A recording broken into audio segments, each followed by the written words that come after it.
নির্বাচনী সমাবেশে বন্দুক হামলার শিকার হয়েছেন সাবেক মার্কিন প্রেসিডেন্ট ডোনাল্ড ট্রাম্প। স্থানীয় সময় শনিবার সন্ধ্যা 6:15টার দিকে পেনসিলভানিয়া অঙ্গরাজ্যের বাটলারে এ হামলায় ডান কানে বন্দুকের গুলি লাগে তার। এবার এ ঘটনার বেশ কয়েকটি ছবি প্রকাশ করেছে মার্কিন সংবাদ মাধ্যম নিউ ইয়র্ক টাইমস। তাতে দেখা যায় গুলি কোন পথে এসে ট্রাম্পের কানে লাগে। নিউ ইয়র্ক টাইমসের ফটোগ্রাফার ডগ মিলসের তোলা ছবিগুলো এরই মধ্যে বিভিন্ন সামাজিক যোগাযোগ মাধ্যমে ছড়িয়ে পড়েছে। ছবিতে দেখা যায় ট্রাম্পের মাথার পেছনের দিক থেকে আসছে বুলেট। এরপর এটি ডান কানের ঠিক বাইরের পাশ দিয়ে চলে যায়। সঙ্গে সঙ্গে ডান কানে হাত দেন ট্রাম্প। হাত সরালে তাতে রক্ত দেখা যায়।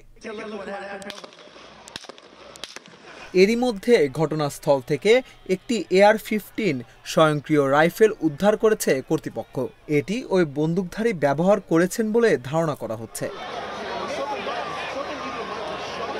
আগামী 5 নভেম্বর মার্কিন প্রেসিডেন্ট নির্বাচন। আসন্ন এই নির্বাচনে ডেমোক্র্যাট প্রার্থী জো বাইডেনের সবচেয়ে বড় প্রতিদ্বন্দ্বী রিপাবলিকান প্রার্থী ট্রাম্প। বিশ্লেষকেরা বলছেন এই হামলা নির্বাচনী প্রতিযোগিতায় ফেলতে পারে ব্যাপক প্রভাব। এটি নির্বাচনের গতিপথও পাল্টে দিতে পারে। এরই মধ্যে হামলা চালানো ব্যক্তিকে শনাক্ত করেছে দেশটির কেন্দ্রীয় গোয়েন্দা সংস্থা federal bureau of investigation FBI।